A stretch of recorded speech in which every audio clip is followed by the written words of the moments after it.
সরিষা লঙ্কা দিয়ে ঝেড়ে দাও। ঝেড়ে দেবো? হ্যাঁ, একদম রিজনেবল প্রাইসের মধ্যে তোমরা পেয়ে যাবে।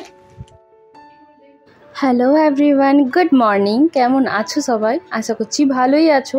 আমরা কিন্তু মোটামুটি আছি, কারণ আমার বাড়িতে কি যে প্রবলেম হয়েছে, সেই যে লাইন খারাপ হয়েছিল আমাদের এখানে, সেই থেকে আমাদের অনেকগুলো ইলেকট্রনিক জিনিস খারাপ হয়ে গেল। এই যেমন ধরো, এই যে বড় ফ্রিজটা, সেটাও খারাপ হয়ে গেছে। আমি তো বুঝতেই পারিনি যে কখন ফ্রিজটা খারাপ হয়েছে। যখন আমি সকালে আটা বের করে রুটি বানাতে যাচ্ছি, তখন দেখছি আটাটা যেইভাবে ঠান্ডা হয়ে থাকে সেইভাবে কিন্তু নেই।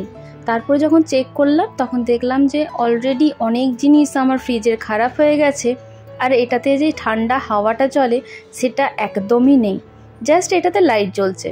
তাই এখন দেখো, চটজলদি করে অরিন্দম আবার মিস্ত্রি ডেকে দিল। সেই মিস্ত্রি কাজ করছে, আর আমার ছেলে কিন্তু এখন ফ্রিজ পরিষ্কার করছে।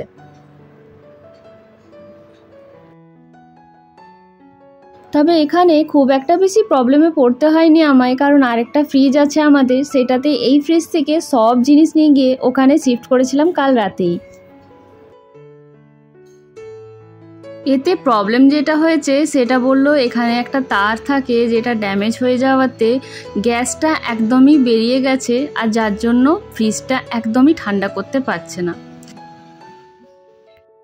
তো যেমনটা বললাম, একটা প্রবলেম নেই, বেশ অনেকগুলো প্রবলেমে পড়েছি। আরেকটা হচ্ছে আমার এই যে হল রুমের এসিটা, এটা কিন্তু খারাপ হয়ে গেছে। 2-4 দিন আগেই খারাপ হয়েছে, সারানো তো হয়েই গেছে কালকেই, যেই দিনে আমার ফ্রিজ হয়েছে সেদিনেই কিন্তু এই এসিটাও সারানো হয়ে গেছে। তবে আজকে এটা সার্ভিসিং হচ্ছে, বললো সার্ভিসিং না করলে আবার জলদির মধ্যেই খারাপ হবার চান্স আছে। তো চান্স নেবার দরকার নেই, আমরা বললাম না, আমাদের এখানে গরমটাই যখন বেশিরভাগ দিন থাকে, তাহলে এসি ফ্রিজ এগুলো তো একদম সঠিক থাকতেই হয়। তো এখন দেখো, এসিটাতে একটা ভালো করে কভার পরিয়ে দিয়েছে, ঠিক আমরা যেমন শাওয়ার ক্যাপ পরি না, সেই রকম দেখতে লাগছে। এই কাজগুলো দেখতে আমার আর ছেলের বেশ মজাই লাগছিল। তবে একটাই প্রবলেম হয়েছিল, এনারা একটু কাজের টাইমে এসে গেছিলেন সকাল সকাল, আমার সমস্ত কাজ তখনও পড়েছিল। তাই এই আজকের দিনটাতে আমার ভীষণ দেরি হয়েছিল।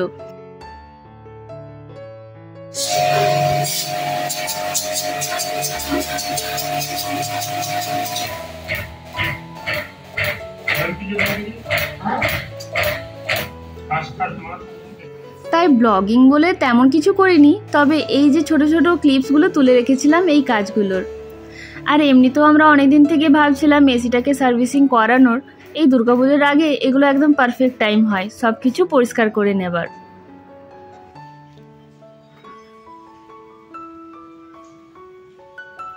তো এখন ফাইনালি আমাদের এই ফ্রিজও ঠিক আছে। এই যে সব আইসক্রিম ফেলে দিতে হলো, আহারে। এই যে কালকে রাত অবধি এগুলো সব ক্লিন করলাম, এগুলোতে ওই দুধ রেখে যা অবস্থা হয়েছিল। এখন এই যে একটা এয়ার আসছে না, তখন এগুলো পুরো বন্ধ হয়ে গেছিল, তখন পুরো বন্ধ হয়ে গেছিল। তা এখনো ওই ফ্রিজ থেকে সব জিনিস এসে এখানে পৌঁছায়নি। কিছু করো না বেটা, প্রুফ। হ্যাঁ হ্যাঁ, তোমাকে প্রুফ দেখাতে হবে। চলো, আচ্ছা। আর এইদিকে এই যে এসি একদম ঠিক আছে, চলছে একদম ফাটাফাটি। আচ্ছা, লাইটটা কি এমনি ব্লিঙ্ক করছে? ও আচ্ছা, ক্যামেরাতে এমনি ব্লিঙ্ক করছে মনে হচ্ছে। তো চলো, এখন এসি টেসি চলছে বেশ ভালো করে। আর আমি এই যে আমার শাড়িগুলো নিয়ে আসলাম, তোমাদের সাথে একটু শেয়ার করি। কি সুন্দর সুন্দর শাড়ি কিনেছি, দাঁড়াও ব্যাক ক্যামেরা করে দেখাচ্ছি।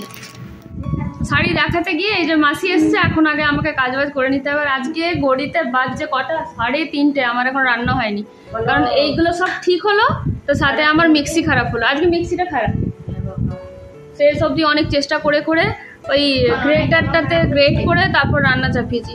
এবার কেমন হবে? হ্যাঁ, কোনো না কোনো কিছু খারাপ হচ্ছে, রাফও লেগে গেছে ঘরে। চলো এবার খাওয়া দাওয়া হোক, তারপর সরিষা লঙ্কা দিয়ে ঝেড়ে দাও। ঝেড়ে দেবো? হ্যাঁ। কিটা ঝাড়বো? আমাকে কি ঘরটাকে ঝেড়ে দাও? ঘরটাকে ঝেড়ে দেবো? হ্যাঁ। তুমি করে দেবে? হ্যাঁ, আমি করে দেবো। আর এইদিকে একজনকে দেখো, এনার আবার এখন এত এসির হাওয়া পছন্দ হয়েছে। এই কদিন যদিন এসিটা খারাপ ছিল, মনে হয় খুব কষ্ট পেয়েছে বেচারা। যেই এসি ভালো হয়েছে, একদম এসির কাছে কাছে ঘুরে বেড়াচ্ছে।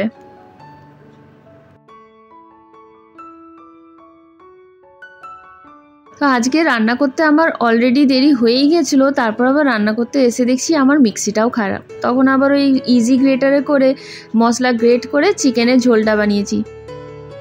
আর এই সবের মধ্যে একদম মাথা থেকে বেরিয়ে গেছিলো যে মাসি কী দিয়ে খাবে। মাসি তো আবার চিকেন খায় না, তাই বলছিল যে আজকে ছেড়ে দাও, কিছু না খেলেও চলবে। কিন্তু তাই আবার হয় বলো? তাই আমি বললাম একটু আলু ফাট করে কেটে তোমার জন্য চাপিয়ে দিচ্ছি।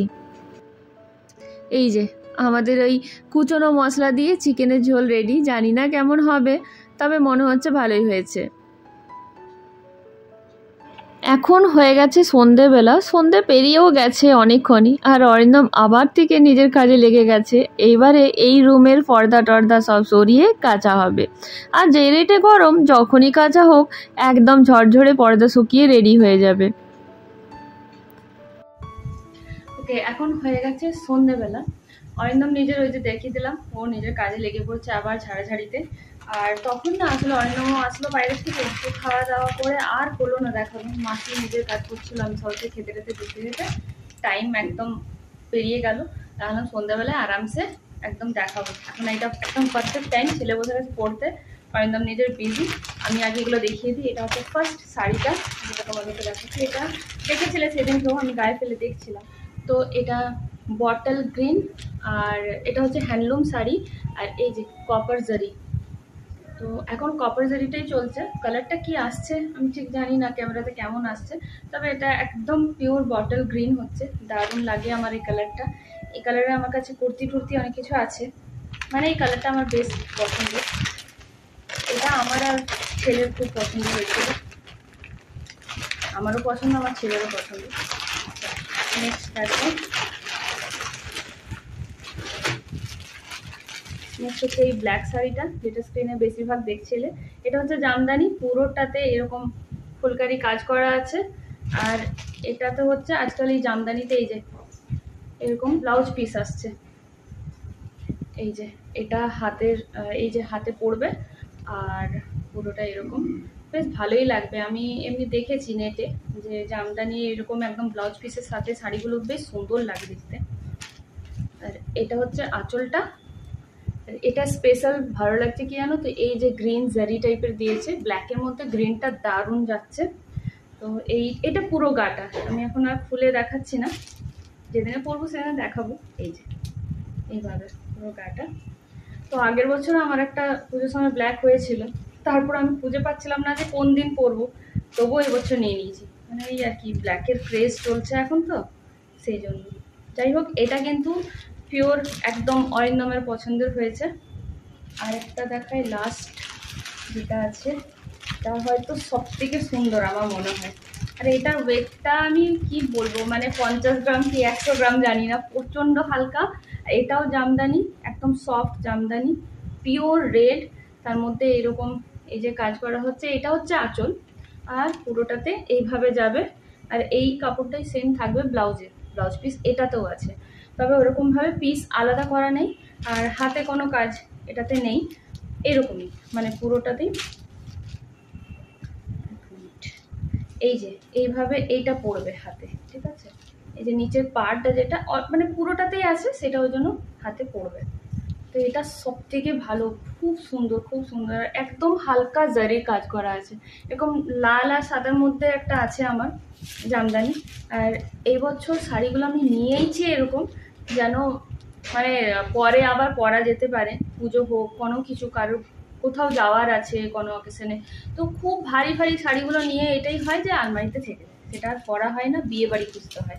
তো এগুলো পুজো পাঠ বাড়িতে এরকমই টুকিটাকি, নিজেদের বাড়িতেও কিছু একটা হালকা ফুলকা অকেশন আছে তখনও পরা যেতে পারে। তো এটা আমার মনে হয় সব থেকে বেস্ট শাড়ি, তোমরা জানিও কোনটা কেমন। আর হ্যাঁ, একটা জিনিস বলে দিই, এইগুলো তিনটেই হচ্ছে ওই পূর্বাশা কালেকশন থেকে। তো খুবই ভালো, কোয়ালিটি ওয়াইজ খুব ভালো। সব থেকে যেটা বেস্ট জিনিস হচ্ছে যে ওদের প্রাইস খুব ভালো থাকে, একদম রিজনেবল প্রাইসের মধ্যে তোমরা পেয়ে যাবে। তো দেখতে পারো। আপাতত তো এতটা হয়েছে, ছেলের এখনো বাকি, অরিন্দমের এখনো বাকি, ওদিকে মায়ের কিনতে বাকি আছে, সবারই বাকি আছে, আমারটাই হয়েছে। এগুলো এখনই আমি এই জন্য দেখিয়ে দিলাম, কালকে সকালে হয়তো গিয়ে আমি দিয়ে আসবো। আমি পুরো ঘামছি, এখানে পাখা চলছে তাও ঘামছি। কালকে সকালেই হয়তো আমি গিয়ে এগুলো দিয়ে চলে আসবো টেলার্সে।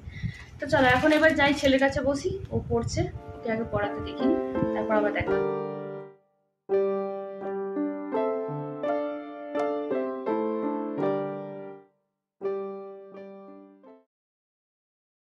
অর্ডার চলো আসলো। কোল্ড ড্রিঙ্কটা কি খুব জরুরি ছিল?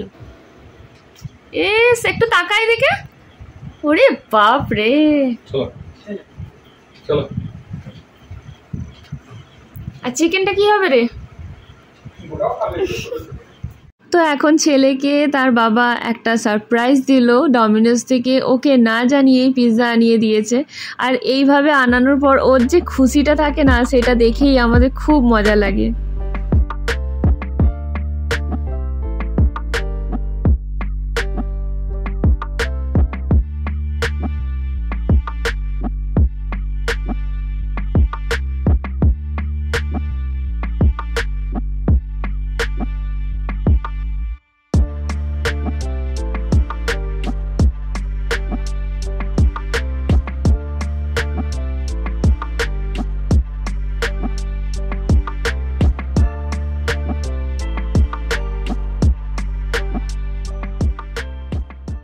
তো চলো আজকের ব্লগটা এত দূরই থাক, আমরা এখন পিৎজাটাকে এনজয় করি। আর তোমাদের এই ব্লগটা কেমন লাগলো, তোমাদের দুর্গাপূজার কী কী তৈয়ারি শুরু হলো আমার সাথে নিশ্চয়ই করে শেয়ার করো।